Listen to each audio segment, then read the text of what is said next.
जमलेल्या माझ्या तमाम मराठी बांधवांनो, भगिनींनो आणि मातांनो, सर्वप्रथम मी आपणा सर्वांना गुढीपाडव्याच्या मराठी नववर्षाच्या मी मनपूर्वक शुभेच्छा देतो.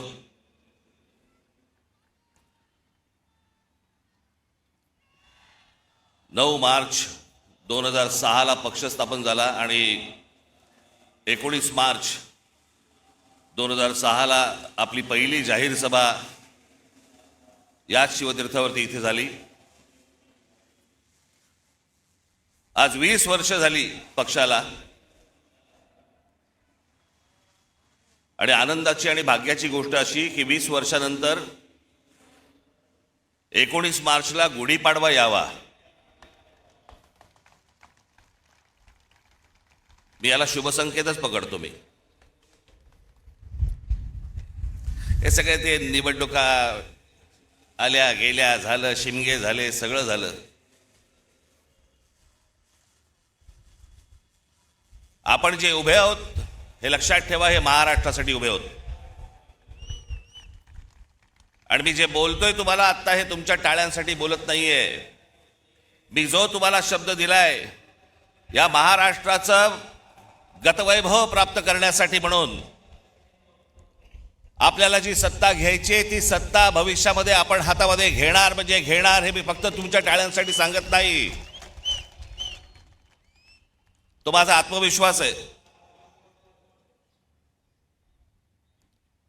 पण आता काय, पुढच्या 3 वर्ष काही निवडणुका नाहीत या महाराष्ट्रामध्ये. त्याच्यामुळे कंत्राटदारांकडनं पैसे खायला सगळेच मोकळे आहेत.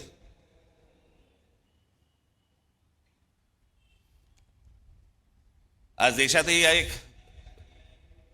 धाकधूक सुरू आहे, भीषण परिस्थिती आहे. गॅस मिळत नाही आहेत. नेहमी नॉर्मलला असणारी लोक सध्या गॅसवर आहेत.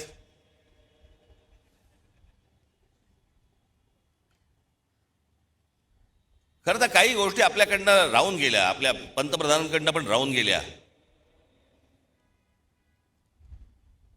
जो इराण इतकी वर्ष आपल्याला साथ देत होता, त्या इराणवरती ज्या प्रकारचे हल्ले होत आहेत आज, आपण इराणला साथ द्यायला पाहिजे होती.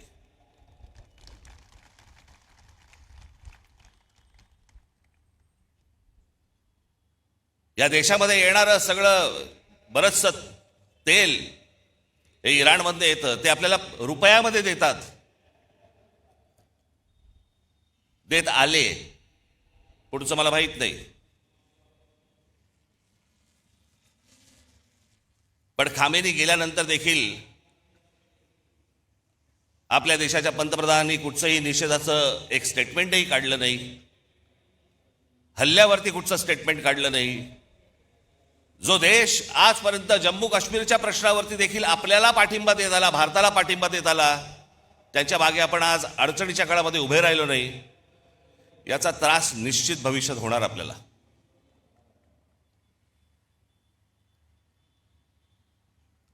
आज सगळ्या बाजूने समजतच नाही की नेमके आपण कुठे चाललो आहोत, काय चाललो आहोत.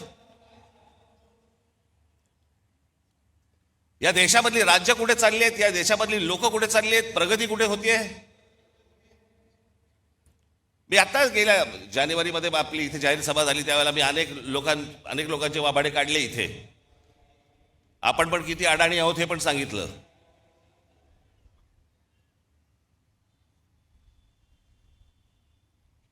हे जे मी तुम्हाला सांगतो हे लक्षात ठेवत जाय, विसरत जाऊ नका.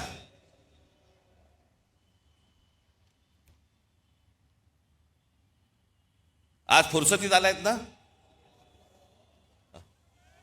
फुरसतीत आहात ना जरा.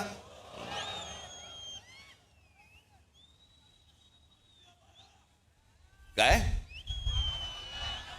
उद्या 12 वाजे मी एकट्याने भाषण करत बसायचं. तुला काय बसून ऐकायला.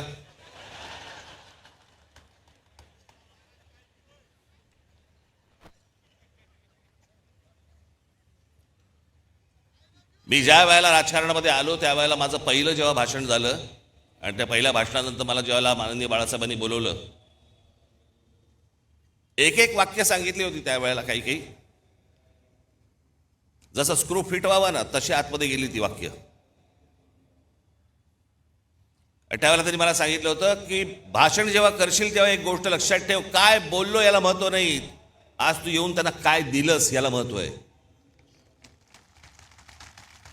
समोरच्यांना विचार करायला काय दिलंस. आणि मी नेहमी एक भाषण करताना माझ्यावरती एक मानसिक दडपण पण असतं की मी आज काय तुम्हाला देऊ, काय सांगू तुम्हाला, नवीन काय देऊ, ज्याच्यातनं तुम्ही विचार करायला लागाल.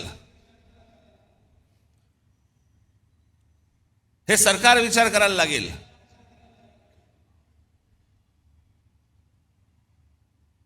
पण आज तुम्हाला सगळ्यांना, देशालाच अख्ख्या करमणुकीमध्ये गुंतवून ठेवले. करमणुकीमध्ये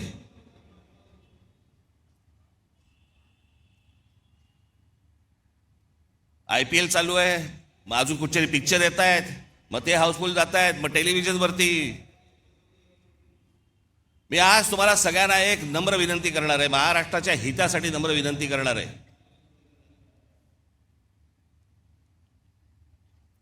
पहिल्यांदा त्या मोबाईल फोनच्या इंस्टाग्राम मधनं बाहेर या.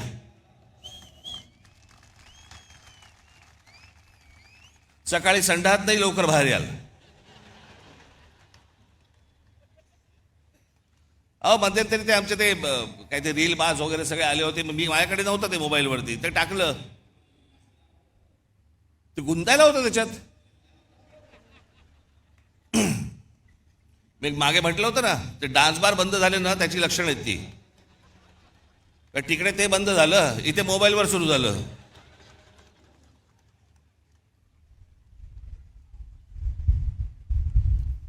हे मी तुम्हाला का सांगतोय, कारण तुम्हाला गुंतवून ठेवले आतमध्ये.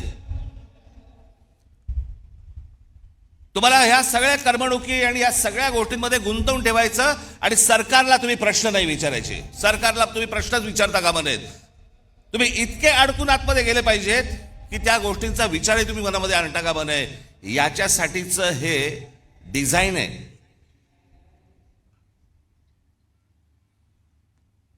हे फक्त भारतात सुरू नाही आहे, जगभर सुरू आहे की सरकारांना प्रश्नच विचारू नयेत आणि तुम्ही अडकून राहावं.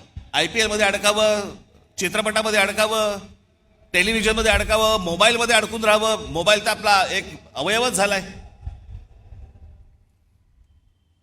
आणि म्हणून आजूबाजूला आपल्याला काही बघता येत नाही, पाहता येत नाही, विचार करता येत नाही. जसे पूर्वीच्या काळामध्ये लोक जसे रस्त्यावरती येत असत, आता काही नाही, मी माझा राग व्यक्त केला मोबाईलवर, आता कशाला रस्त्यावरती येऊ. हे तुम्हाला गुंतवून टाकणं आहे. आणि मग महाराष्ट्रामधले जे प्रश्न आहेत, महाराष्ट्रातले जे सत्ताधारी आहेत, यांना प्रश्नच विचारायचे नाहीत. एका बाजूला आमच्या टेलिव्हिजन चॅनलवाल्यांची वाट लावून ठेवली आहे. सारखा वरून दबाव, सारखा वरून दबाव. ही बातमी टाकायची नाही, या बातम्या करायच्या नाहीत, ही करायची नाही, सरकारला विरोध करायचा नाही, विरोध केला बातम्या बंद करू, तुमच्या जाहिराती बंद करून टाकू, नोकरीवरून काढून टाकू. त्याच्यामुळे तुमच्यापर्यंत बातम्या पोचवायच्या नाहीत खऱ्या. हे अशा एका विचित्र परिस्थितीमध्ये देश अडकलेला आहे, हे राज्य अडकलेले आहे, सगळेच अडकलेले आहोत. अर्थात अशा काही गोष्टी ज्या होतात ह्या काही कायमस्वरूपी बसत नसतात. खालून काठी नाही बसली तर वरून बसतेच.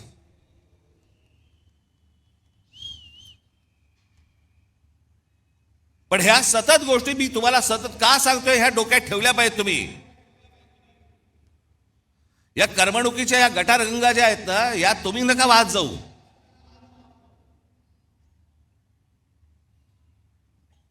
उद्या काय आपल्या आजूबाजूला निघून गेलंय ना कळणार पण नाही, थांग पत्ता पण लागणार नाही तुम्हाला, कारण आम्ही अडकले मोबाईलमध्ये.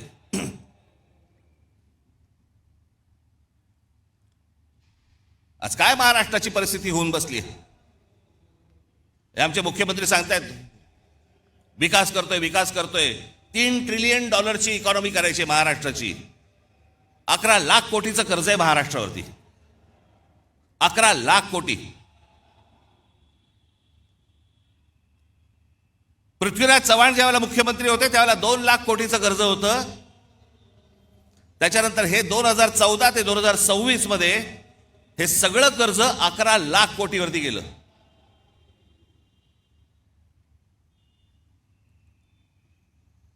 शहरांची अवस्था बघा.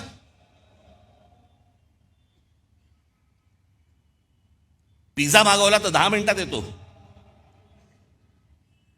पण तुम्हाला 10 मिनिटात कुठे जाता येत नाही. सगळीकडे ट्रॅफिक जॅम, फुटपाथ भरलेले.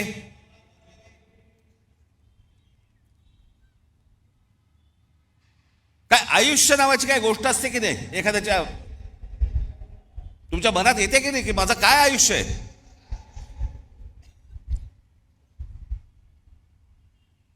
आज हे ब्रिटिशांच्या काळामध्ये त्यावेळेला हे मैदान उभं राहिलं म्हणून आज हे मैदान आहे. नाही तर अशी मैदानं कुठे आहेत मला जरा सांगा. जी मैदानं उभी राहिली आहेत ते त्या त्या काळात उभी राहिलेली आहेत.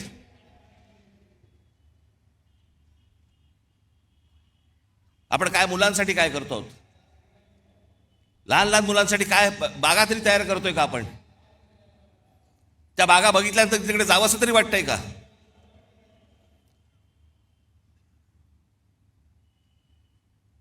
आज शहराची आज संपूर्णपणे शहर अख्खी कोलमडून पडलेली आहेत.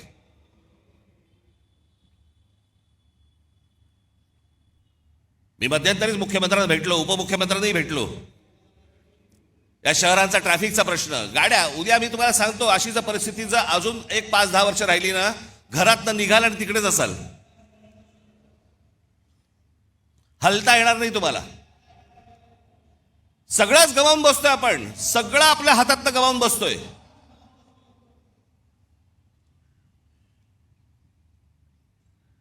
आज ग्रामीण भागामधला माझा तरुण, माझ्या तरुणी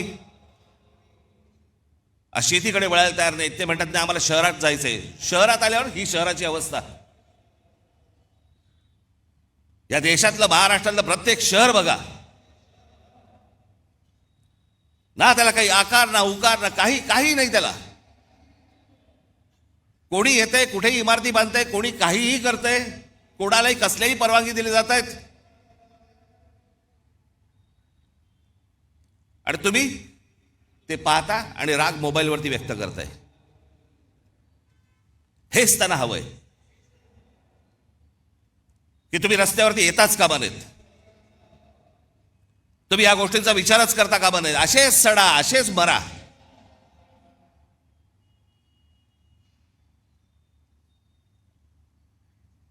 तीन वेळा आजपर्यंत कर्जमाफी झाली शेतकऱ्यांची, 3 वेळा. पण या देशामध्ये सर्वाधिक शेतकरी आत्महत्येचा आकडा महाराष्ट्रात आहे. दररोज आत्महत्या होत आहेत, रोज शेतकरी आत्महत्या करतायत. कोणाला काही पडलेलं नाहीये.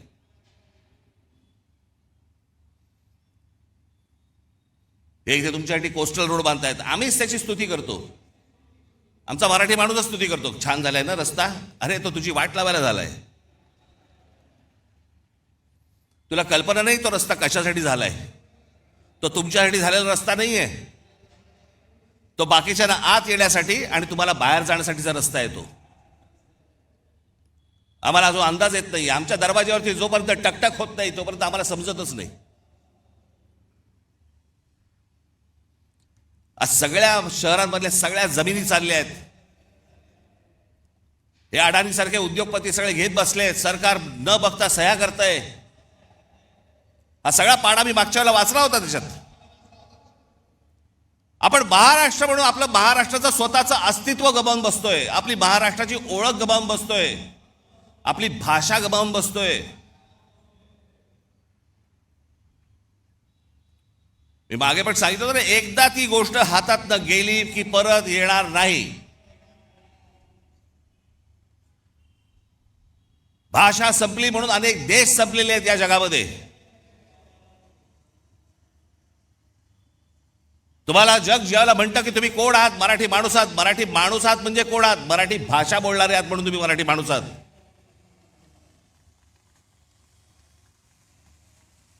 मी काय काय व्हिडिओज बघतो, अनेक लोक काही भांडण चालू असतात, मारामारी चालू असतात आणि आपलेच मराठी हिंदीमध्ये बोलत असतात. हिंदी मत बोलना, हिंदी मत. अरे मग तू काय करतोय? जा दक्षिणेकडे बघा, तामिळनाडू बघा, आंध्र प्रदेश बघा, केरला बघा, लांब कशाला गुजरात बघा. प्रत्येक राज्य आपलं अस्तित्व टिकवून आहे, प्रत्येक राज्य आपली भाषा टिकवून आहे. आमच्याकडचे आमदार खासदार काही नाही, दुसरं काही नाही, कंत्राटदार, पैसे, रोज एवढंच सुरू आहे फक्त. महाराष्ट्र विकायला काढलाय.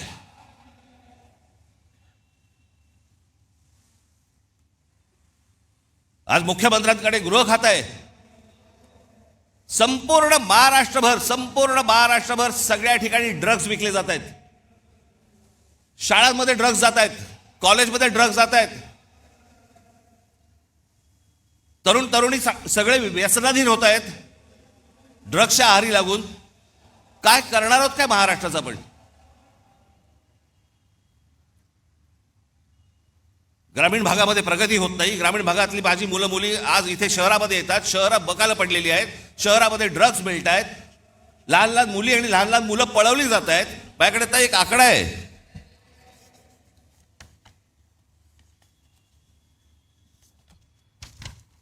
नोव्हेंबर डिसेंबर या महिन्यातल्या 36 दिवसांमध्ये, गेल्या आता नोव्हेंबर डिसेंबरच्या या 36 दिवसांमध्ये केवळ मुंबईमध्ये 82 मुलं बेपत्ता झाली. जानेवारी ते नोव्हेंबर 2025 या कालावधीत महाराष्ट्रातील नवी मुंबई शहरात तब्बल 499 मुलांच्या अपहरणाच्या घटना नोंदवण्यात आल्या.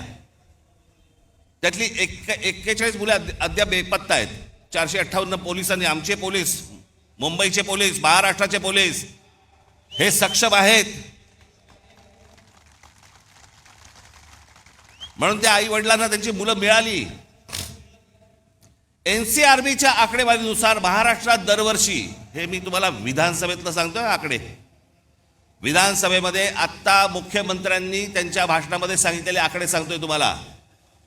एनसीआरबीच्या आकडेवारीनुसार महाराष्ट्रात दरवर्षी साधारण 4,500 ते 5,500 मुले बेपत्ता होतात. काय होत असेल त्यांच्या आई वडिलांना? 4,500 ते 5,500 मुलं बेपत्ता होता. हा महाराष्ट्र, असा होता महाराष्ट्र.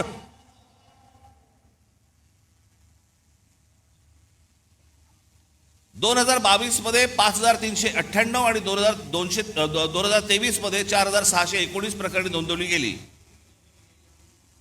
या प्रकरणांमध्ये मुलींचे प्रमाण अधिक दिसते.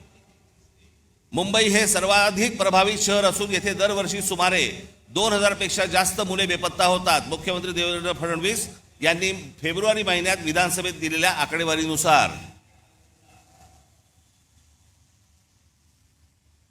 हे कोणती शहर म्हणायची हो, कोणतं राज्य म्हणायचं?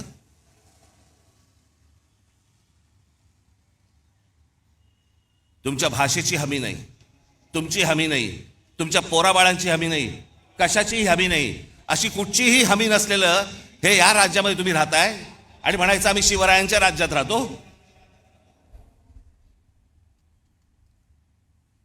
हवे होते असते, विधानसभेत जाऊन कापून काढले असते.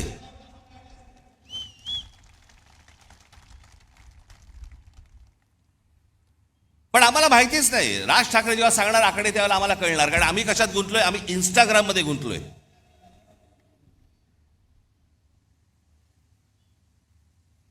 आम्हाला कशाची पडलीच नाही. आम्ही आमची संपूर्णपणे ओळख विसरून गेलेलो आहोत.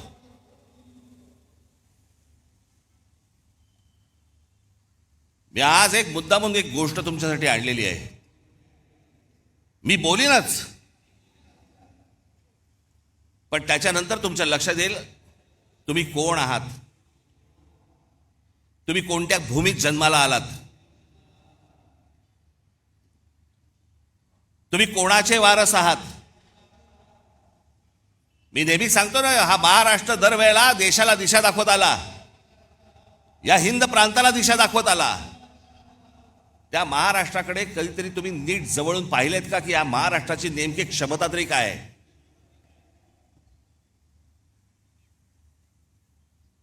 हजारो माणसं आहेत. मी थोडक्यात काही माणसं तुमच्या समोर आणली आहेत.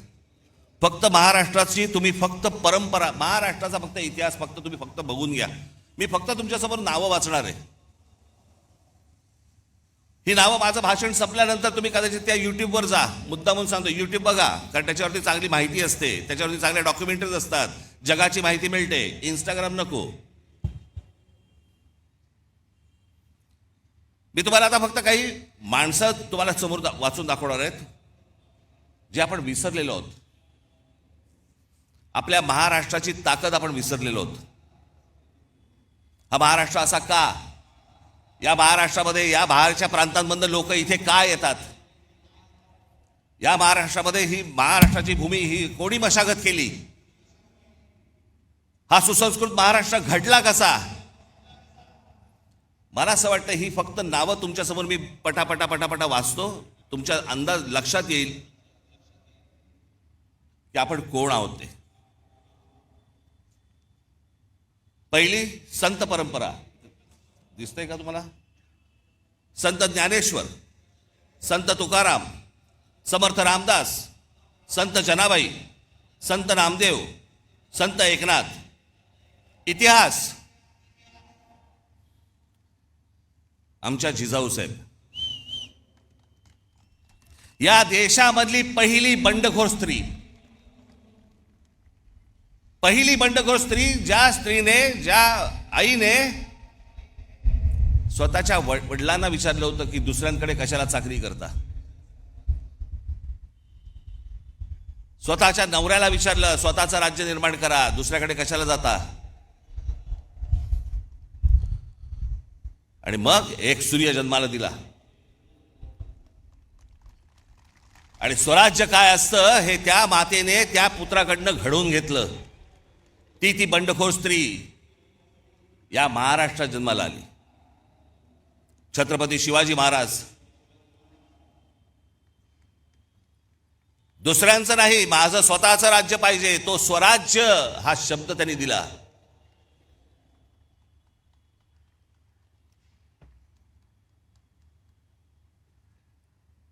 छत्रपती संभाजी महाराज, छत्रपती शिवरायांच्या मृत्यूनंतर स्वराज्य टिकवण्यासाठी आणि वाढवण्यासाठी अंतर्गत कलहाशी आणि शत्रूशी समर्थपणे आणि प्राणपणाने लढणारे धर्मवीर. महाराष्ट्र. बाळाजी विश्वनाथ पेशवे योद्धा व मराठा साम्राज्याचे पंतप्रधान होते. मी एक तुम्हाला सर्वांना आज हात जोडून विनंती करणार आहे, ज्यांनी महाराष्ट्र घडवला ना, ज्यांनी महाराष्ट्र मोठा केला ना, आणि महाराष्ट्रात आज देखील, कृपया आपल्या महापुरुषांकडे आणि कोणाहीकडे जातीने पाहू नका. त्यांनी या महाराष्ट्रासाठी काय योगदान दिलं ना, ते सर्वात महत्वाचं आहे. हे तुम्हाला त्यांच्या मतांसाठी म्हणून तुम्हाला जातीमध्ये भिडवतायत आणि महाराष्ट्रामधून प्रत्येकाला वेगळं करतायत. हे कृपा करून करू नका.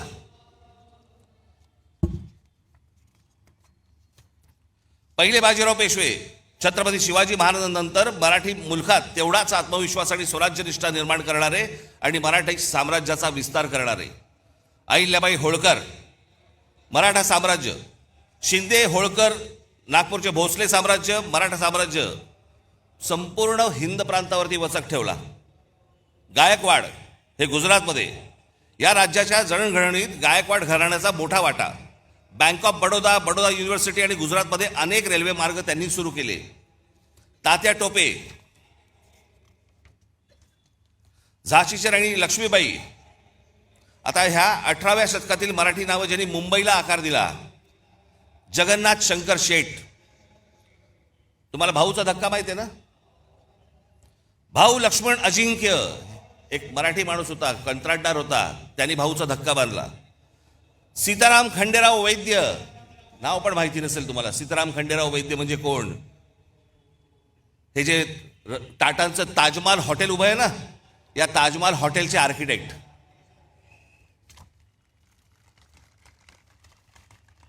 समाज सुधारणा.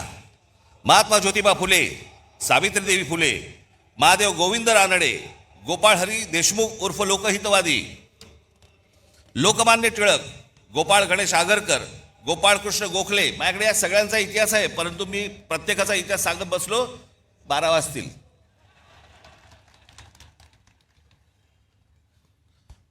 गोपाळकृष्ण गोखले, शाहू महाराज, भारतरत्न डॉक्टर बाबासाहेब आंबेडकर, क्रांतिसिंह नाना पाटील, स्वातंत्र्यवीर विनायक दामोदर सावरकर, महर्षी विठ्ठल रामजी शिंदे, संत गाडगेबाबा, भारतरत्न महर्षी धोंडो केशव म्हणजे ज्यांनी महिलांचं शिक्षण, त्यांचे हक्क, विधवांना परत पुनर्विवाह करण्यासाठी म्हणून ज्यांनी काम केलं ते हे महर्षी धोंडो केशव कर्वे.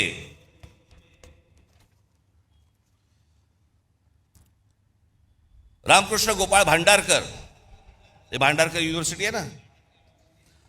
भारतरत्न पांडुरंग वामन काणे, थोर भारतीय प्राच्य विद्या संशोधक, संस्कृत पंडित, धर्मशास्त्राचा इतिहास लिहिला या माणसाने.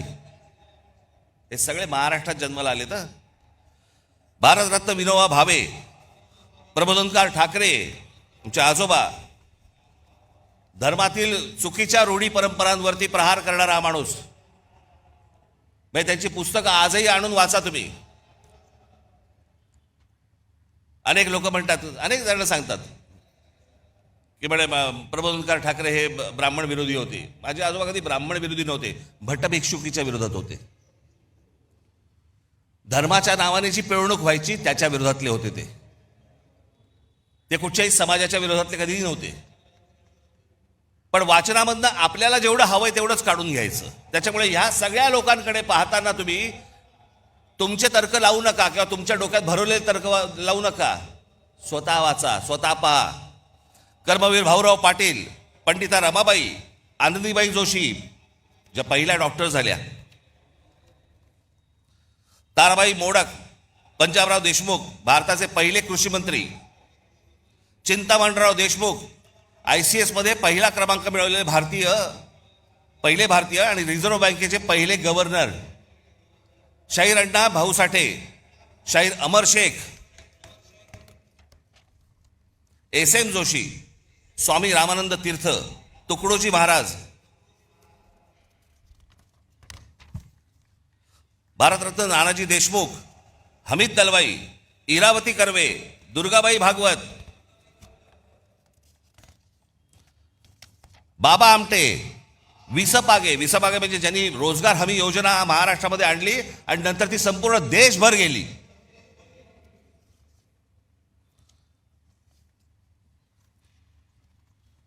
अनेक नेते होऊन गेले महाराष्ट्रामध्ये, पण एक माणूस, असा माणूस महाराष्ट्रात कशाला देशात नाही झाला, ते म्हणजे माननीय बाळासाहेब ठाकरे.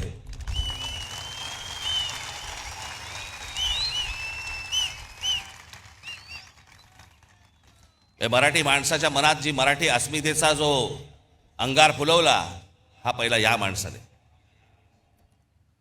या देशातल्या हिंदूंना हिंदू म्हणून मतदान करायला लावणारा हा पहिला या देशातला माणूस आणि जागतिक दर्जाचा व्यंगचित्रकार शरद पवार. आज अनेक गोष्टी त्यांच्या नावावरती आहेत, अनेक मतभेद असतील, पण ज्या योग्य गोष्टी आहेत त्या मला असं वाटतं योग्य असल्याच पाहिजेत. आज आपण रस्त्यावरची फळं पाहतो ना, जे कधी पाहत नव्हतं पूर्वी, आता आपल्या लक्षात पण येणार नाही की हे कधी सुरू झालं. पण आपली गाडी थांबली असताना कोणीतरी येतो, एखादा माणूस स्ट्रॉबेरी घेऊन येतो किंवा काही घेऊन. फलोत्पादन याच्यामध्ये महाराष्ट्रात सर्वात मोठी क्रांती करणारा हा माणूस. जी फळं कधी पाहिली नव्हती ती सर्वसामान्यांना आज मिळायला लागली, त्याच्यामध्ये सर्वात मोठं काम करणारा माणूस. बारामतीमध्ये ज्यांनी शेतीमध्ये AI टेक्नॉलॉजी आणून शेतीमध्ये कशा प्रकारची क्रांती केली, एकदा काहीतरी जाऊन बघून पण या. सहकार चळवळ महाराष्ट्रात उभी राहिली. धनंजयराव गाडगीळ, विठ्ठलराव विखे पाटील, तात्यासाहेब कोरे.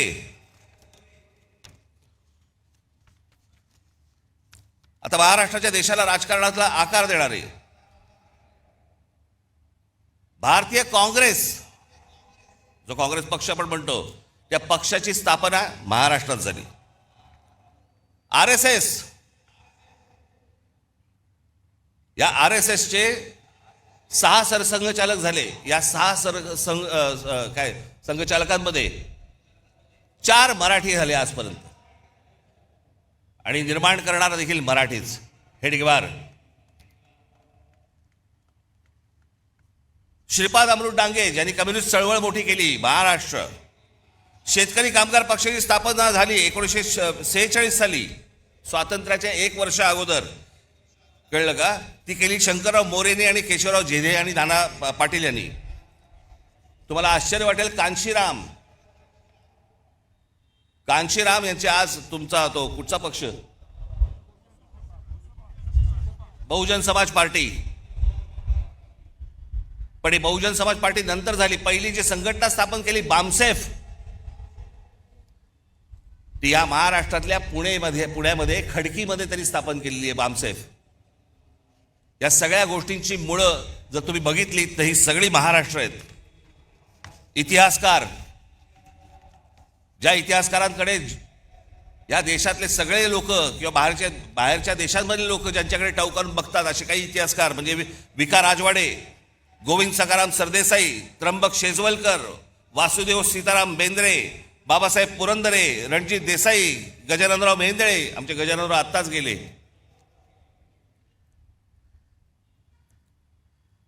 अनेकदा त्यांच्या भेटी व्हायच्या गजाननरावांच्या. काही विचारलं की ते एकच गोष्ट सांगायचे, एवढं आहे, बाकी इतिहासाच्या पानात कुठेही नाही. जेवढं खरं आहे तेवढा इतिहास ते सांगायचे. ह्या सगळ्यांची जरा एकदा कधीतरी बघा. नुसत्याच मिरवणुका काढून, गुलाल उधळून, झेंडे उधळून काही होणार नाही आपलं. शिवाजी महाराजांचा जय जयकार, बाबासाहेब आंबेडकरांचा जय जयकार, आमच्या ज्योतिराव फुलेंचा जय जयकार. आपण काय झालंय, महाराष्ट्र प्रतिमांमध्ये अडकलाय. महाराष्ट्र ज्या दिवशी यांच्या प्रतिभेमध्ये अडकेल ना, त्या दिवशी परत आपल्याला गतवैभव प्राप्त होईल. नुसते आमच्याकडे प्रतिमा आहेत, प्रतिमांचं पूजन करतोय आम्ही. सायन्स, डॉक्टर वसंत गोवारीकर.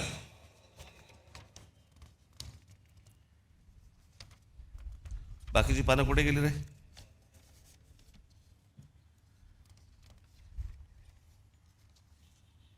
त्याचं पानं नाही आहेत, बाकीची तिकडे आहेत का?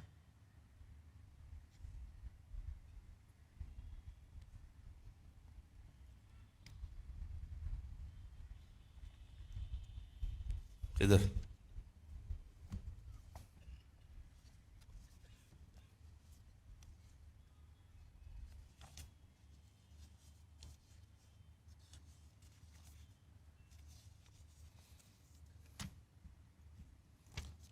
Science and technology, Vasant Gowariker, Jayant Narlikar, Raghunath Mashelkar, Vijay Bhatkar.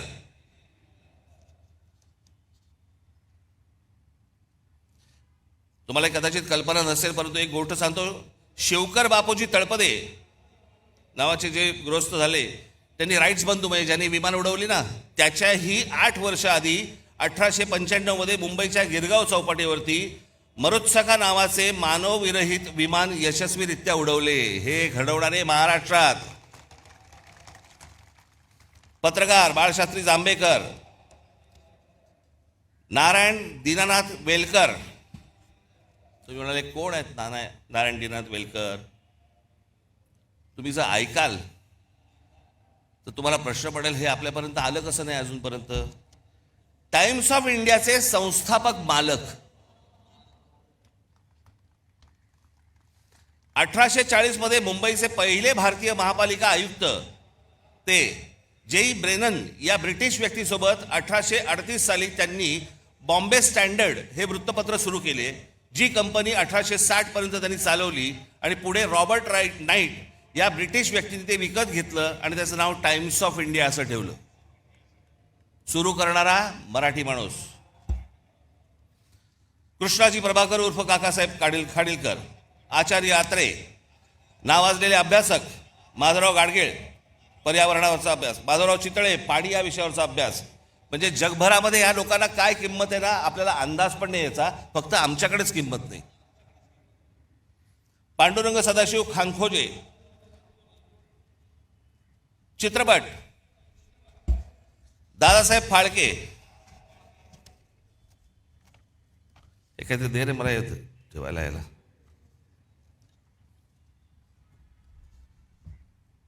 Dadasaheb Phalke, Baburao painter, V Shantaram. त्याच्यानंतर आपल्याकडच्या चित्रपट क्षेत्रातील काही मीनाक्षी शिरोडकर, शोभना समर्थ, माधुरी दीक्षित, सुलोचना. अजून एक नाव तुम्हाला सांगणार आहे ज्याच्यामध्ये तुम्हाला प्रश्न पडेल की अरे अजूनपर्यंत आम्हाला कसं माहित नाही. हिंदी चित्रपट सृष्टीमधले जवळपास 6300 गाणी, मी सांगितल्यावर तुम्हाला कळेल, 6300 गाणी ज्या जोडीने दिली त्या जोडीचं नाव आहे लक्ष्मीकांत प्यारेलाल. त्या लक्ष्मीकांत प्यारेलाल मधले लक्ष्मीकांत हे कुडाळकर होते आणि आपल्या कुडाळमधले होते राहणारे. हे आजपर्यंत आम्हाला कोणालाही कोणी सांगितलं नव्हतं. मला माहिती होतं अर्थात, पण आमच्या महाराष्ट्रामधला एवढा मोठा संगीतकार होऊन गेला याचं आम्हाला काही कौतुक काही नाही. आमच्या लोकांबद्दल आम्हाला कौतुकच नाही. अहो, आत्तापर्यंत आपल्याला 8 साधारणपणे भारतरत्न मिळाली.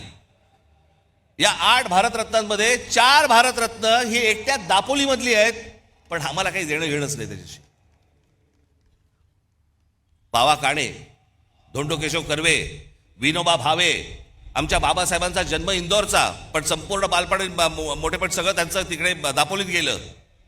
आम्हाला काही देणं घेणंच नाही या गोष्टींची. आम्हाला आजूबाजूला पाहायचंच नाहीये. आमचा महाराष्ट्र मेला तरी चालेल. आम्हाला कंत्राटदाराकडनं पैसे मिळाले पाहिजेत.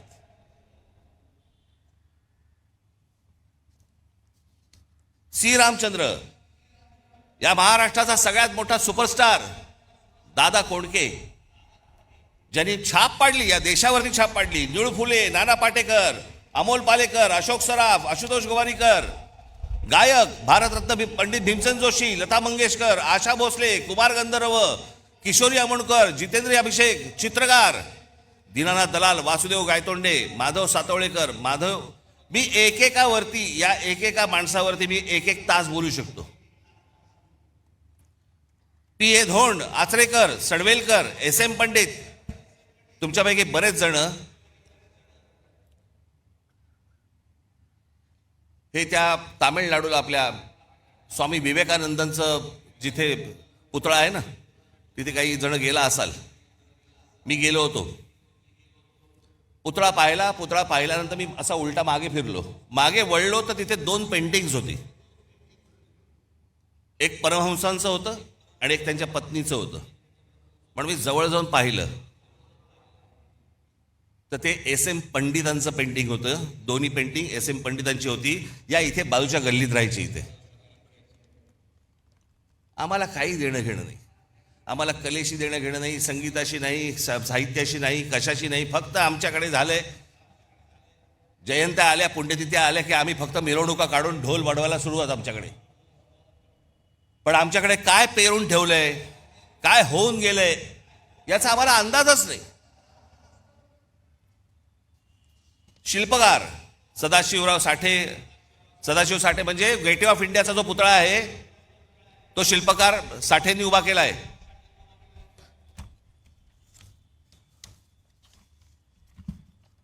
त्याच्यानंतर राम सुतार म्हणजे कोण? ज्यांनी एक मोठा पुतळा बांधला. तो पुतळा चीनमध्ये गेला आणि चीनमध्ये जाऊन त्याचा एक भव्य मोठा पुतळा बांधला गेला. तो सरदार वल्लभभाई पटेलांचा, जो आता गुजरातमध्ये आहे, तो आमच्या राम सुतारांनी उभा केला. आम्हाला काही देणं घेणं नाही. उद्योग शंतनुराव किर्लोस्कर, आबासाहेब गरवारे, रघुनाथराव चितळे, बीजी शिर्के म्हणजे या इमारतींना ज्या विटा वापरल्या जातात ना, सिपोरेक्षा, ते बनवणारे बीजी शिर्के, दाजी काका गाडगीळ, काल निर्णयचे जयंतराव साळगावकर, केसरी पाटील, राजा पाटील, ज्यांनी मराठी माणसाला जग दाखवलं. H.S. केळकर, आम्हाला माहित नाही, फक्त आम्हाला कॉलेज माहिती आहे ठाण्याचं. S.H. केळकर हे परफ्युमरीज म्हणजे अत्तराच्या व्यवसायातले जुने माणसं. या केळकरांकडचा जो अर्क आहे ना, तो परदेशातले बरेचशा मोठे जी काही तुम्ही आता परफ्यूम जे वापरता ना, त्याचा जो अर्क आहे हा S.H. केळकरांकडनं जातो महाराष्ट्रातनं. राजीव सामंत, सुलावाईन्स, कॅमलिनचे दांडेकर, जे लहानपणापासून आपण जे बघत आलो ना, कंपास पेटी आणि सगळ्या गोष्टी, ह्या संपूर्ण देशभर व्यवसाय उभा करणारे महाराष्ट्राचे दांडेकर, आनंद देशपांडे, रवी पंडित, बाबा कल्याणी, वासुदेव कोल्हटकर, केशव विष्णू पेंढारकर, नाटकामध्ये विष्णुदास भावे, राम गणेश गडकरी, बाल गंधर्व, केशवराव भोसले, विजय तेंडुलकर, महेश एलकुंचवार, विजया मेहता, वसंत कानेटकर, श्रीराम लागू, मोहन आगाशे, जब्बार पटेल, सतीश आळेकर, साहित्य कवी केशव सूत, कुसुमाग्रज, पु ल देशपांडे, गदी माडगुळकर, विंदा करंदीकर, शांता शेळके, नारायण सुर्वे, चिंतामण त्र्यंबक खानोलकर, बाबूराव बागोल, सुरेश भट, बंडखोर नामदेव ढसाळ. क्रीडा दिबा देवधर, मी अगदीच थोडक्यात आणली आहे ही यादी. दिबा देवधर, बापू नाडकर्णी, विजय मांजरेकर, विजय हजारे, सुनील गावस्कर, अजित वाडेकर, दिलीप वेंगसरकर, सचिन तेंडुलकर, प्रवीण ठिपसे, ग्रँड मास्टर बुद्धिबळ, भाग्यश्री ठिपसे, ग्रँड मास्टर बुद्धिबळ, अभिजित कुंटे, ग्रँड मास्टर बुद्धिबळ, खाशाबा जाधव, नावाजलेले अभ्यासक हे झाले मगाशी. एवढं भरभरून आपल्याला महाराष्ट्राला दिलंय, आपल्याला काही याची किंमत, आपण याच्यासाठी काही करतोय, ह्यांच्यासाठी नाही, आपण काही वेगळा विचार करतोय का? महाराष्ट्र कुठे होता? महाराष्ट्र अख्खा देश टवकारून बघायचा महाराष्ट्रामध्ये काय चाललंय, महाराष्ट्रात नवा विचार कोणता येतोय, महाराष्ट्रात आम्हाला काय देणार आहे. या नवीन विचाराला सतत बघणारा हा देश आज महाराष्ट्राला काय देतोय. आमच्या क्रिकेट टीम मध्ये देखील आज महाराष्ट्राचे, मुंबईचे कोण नाही हो? कोण मराठी आहेत मला जर दाखवा. एक काळ असा होता की 11-12 प्लेयर मध्ये जवळपास 8 ते 9 हे मुंबईचे लोक असायचे, महाराष्ट्राचे लोक असायचे. कुठे कमी पडतोय आम्ही? आम्ही विचारच करत नाही आहोत. आम्हाला महाराष्ट्र कसा घडवायचा आहे याचा आमचा विचारच संपलेला आहे. आमच्यावरती सरकार येत आहेत आणि लादतायत, वाटेल त्या गोष्टी रोज येत आहेत, नवीन कायदे करतायत, नवीन नियम करतायत. आम्हाला लक्ष द्यायला वेळ नाही. आम्ही गुंतलोय करमणुकीमध्ये. तुम्हा आम्हाला महाराष्ट्रातल्या या जनतेला सगळ्यांना मिळून, तरुण आणि तरुणींना, नवीन येणाऱ्या लोकांना, मुलांना हा भविष्यातला महाराष्ट्र घडवायचा आहे. हा तुम्ही आम्हीच घडवायचा आहे. सरकारवरती अवलंबून राहून होणार नाही. आणि म्हणून मी आज एक नवीन योजना तुमच्या समोर आज आणतोय.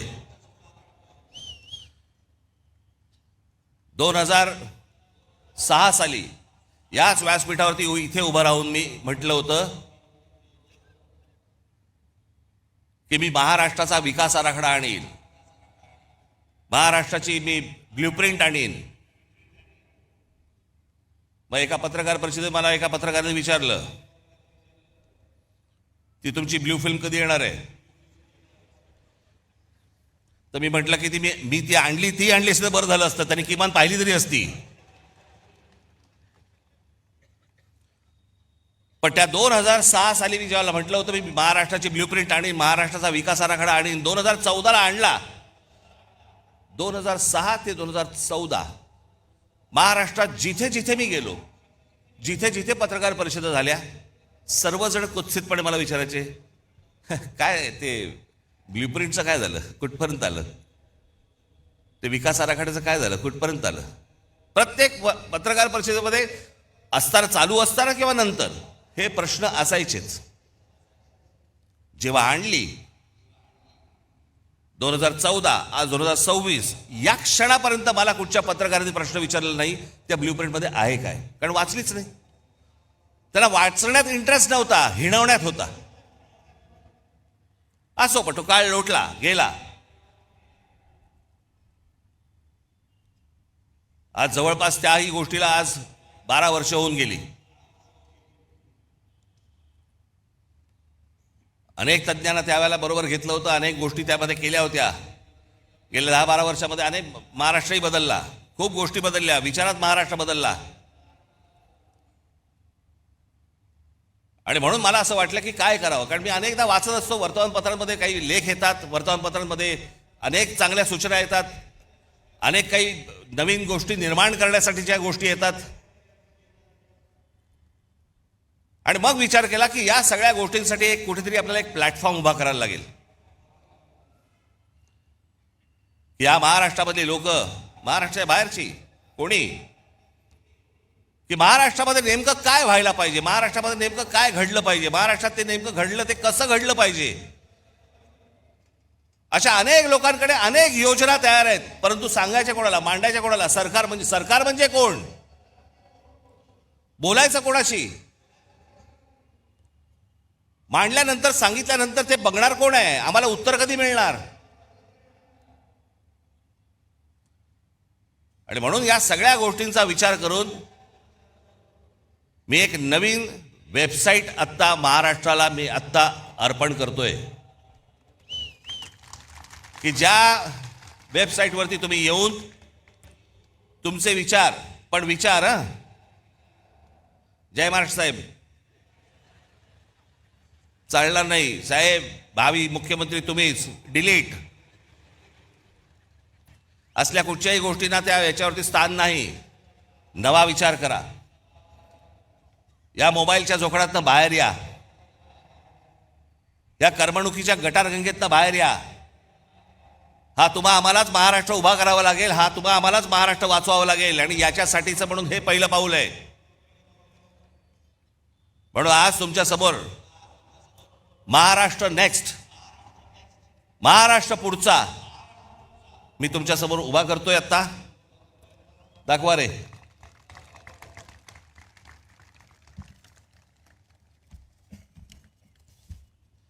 याच्यामध्ये हे सुरू झाल्यावरती तुम्हाला ऑप्शन्स आहेत, मराठी आणि इंग्रजी. त्याच्यामध्ये तुम्ही मराठीमध्ये गेलात की त्याच्या बाजूला एक ऑडिओ फिल्म आहे, ही वेबसाईट कशी वापरायची. त्याच्यामध्ये आपल्या कल्पना नोंदवण्यासाठी म्हणून मी काही खाली विषय दिलेले आहेत. 27 विषय आहेत. ते 27 विषय फक्त मी तुम्हाला वाचून दाखवतो, ज्याच्यामध्ये ज्या ज्या आपल्या स्वतःच्या कल्पना असतील, ज्या काही नवीन आपल्याला निर्माण करायचं असेल, ते तुम्ही मांडू शकता. आपण म्हणजे आम्ही तुमच्यामधले आणि सरकारमधले फक्त वाहक असू, आणि सरकारकडनं ही गोष्ट कशी करून घ्यायची जर ती योग्य असेल, कारण हे पहिलं जाणार हे तज्ज्ञांकडे, त्या तज्ज्ञांच्या कमिटीकडनं ज्यावेळेला ते मंजूर होणार त्याच्यानंतर हे सरकारकडे जाणार.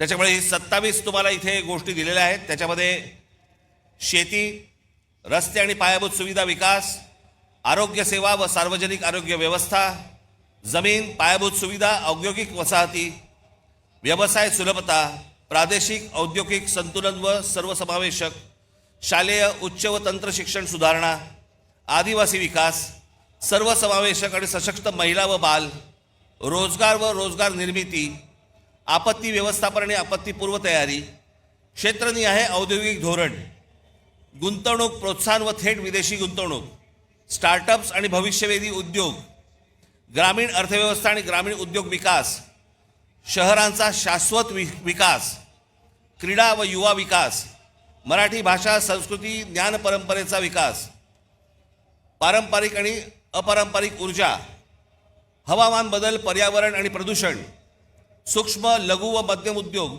आणि विकास, औद्योगिक कायदे सुधारणा, शाश्वत हरित व पर्यावरणपूरक औद्योगिक विकास, सिंचन, जलव्यवस्थापन व जलसुरक्षा, समृद्ध, स्वावलंबी आणि शाश्वत ग्रामविकास, पर्यटन विकास, कायदा आणि सुव्यवस्था.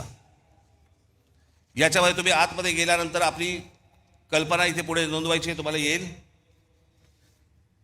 त्या प्रत्येक गोष्टीमध्ये 27 गोष्टीमध्ये त्याच्या उपशाखा आहेत. समजा तुम्ही रोजगार आणि रोजगार व रोजगार निर्मिती हा जर विषय घेतला तर त्याच्यामध्ये रोजगार विमुख, कौशल्य प्रशिक्षण, उद्योजकता वगैरे वगैरे असे बरेच विषय त्याच्यामध्ये आहेत. ते झाल्यानंतर पुढे जेव्हा तुम्ही जाल त्याच्यानंतर तुम्ही तुमची कल्पना त्याच्यावरती नोंदवायची, आणि त्याच्या खाली गरज असल्यास तुम्हाला काही फाईल अपडेट करायची असेल, फोटो टाकायचा असेल त्याच्याबरोबर तुमच्या म्हणण्याला, तोही तुम्ही टाकू शकता. त्याच्यानंतर तुम्ही पुढे गेलात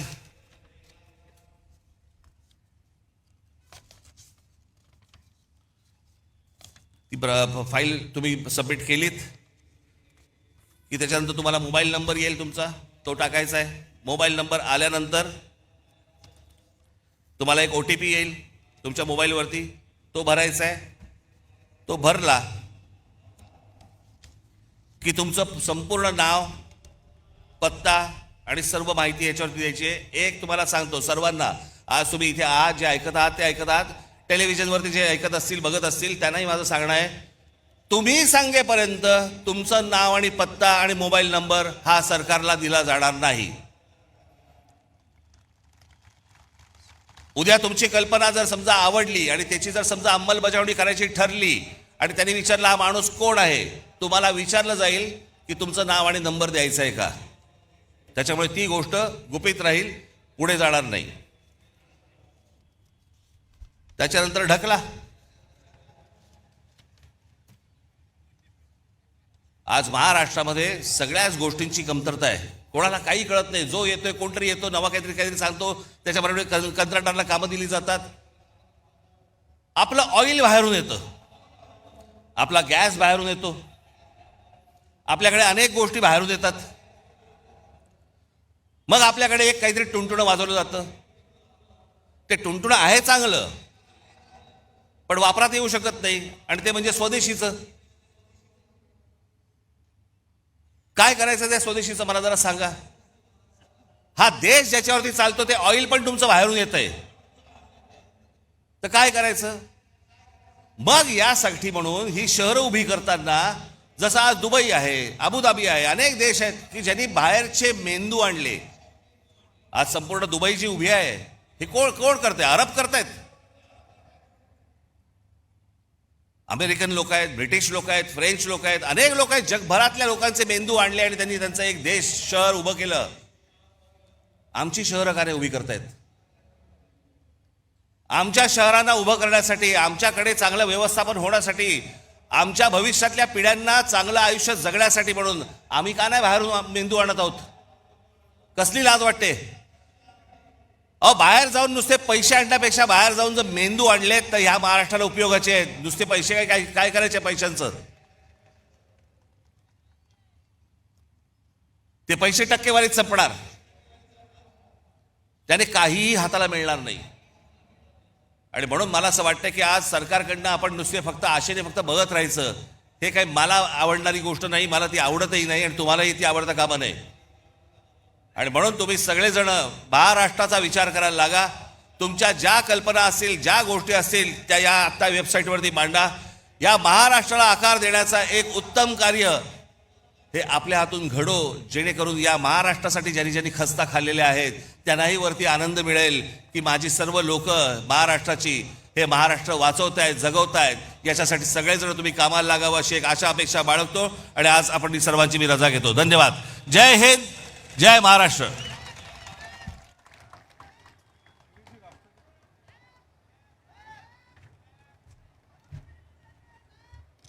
हॅलो, कृपया सर्वांनी राष्ट्रगीताला उभं राहा.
भारत माता की